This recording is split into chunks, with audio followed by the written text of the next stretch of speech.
in a monthly publication.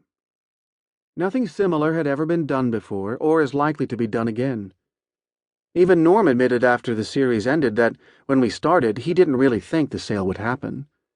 He said he wouldn't have agreed to do it if he'd known in advance that we'd wind up giving a blow-by-blow account of the negotiations to the entire world.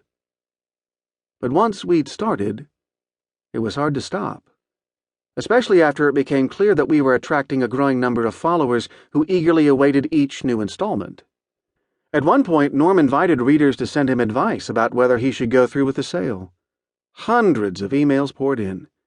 People would stop him on the street or at conferences and ask him to share the latest developments that hadn't yet been published. The saga took many unexpected twists and turns, the most surprising of which was the last one. After much thought and discussion, Norm had made up his mind to sell. The series had become so popular by then that Inc.'s editor-in-chief, Jane Berenson, decided to announce his decision on the cover of the magazine.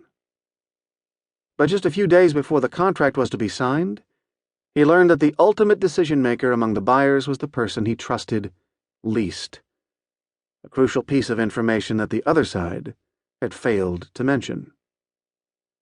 That fact, and its cover-up, made him question whether he could depend on the acquirer to keep its promises about the treatment of his employees after the sale. To the astonishment of everyone, including Norm, he decided to walk away. So ended the real-time magazine series, but not the story. Norm and his partner subsequently sold a majority stake in the business to a so-called business development company right as the economy was sliding into the Great Recession. Although many more twists and turns followed, they occurred out of the public eye. Meanwhile, the response to the series made me realize there was an enormous gap in the business literature, and it had to do with the experience of selling a business. That experience was clearly a huge unknown to many business owners. It was new territory for me as well.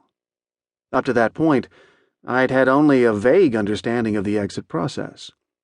I'd never given much thought to the details of when, how, why, or what it felt like. In my mind, the exit was simply an event that marked the end of a journey. I had always been more interested in what happened during the journey, the experiences people had, the discoveries they made, the obstacles they encountered, the joys and sorrows along the way.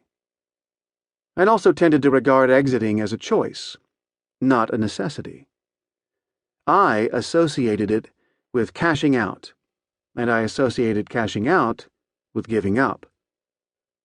I had written many articles and 3 books about entrepreneurs who didn't have the slightest interest in exiting their businesses, focused as they were on creating great, enduring companies.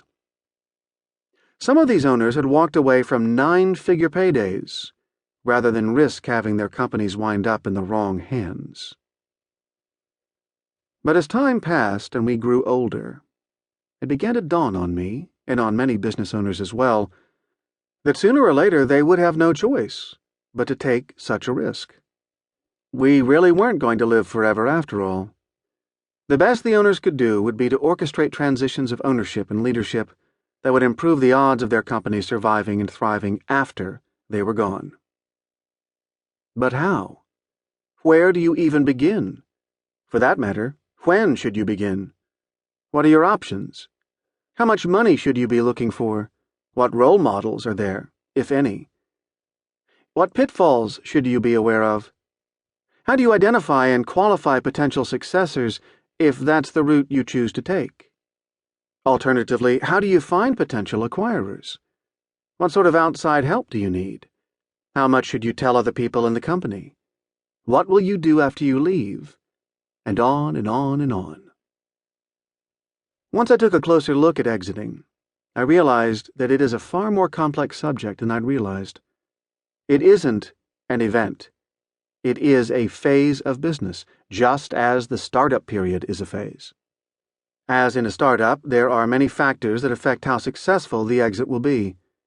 For that matter, there are different ways to define what a successful exit looks like.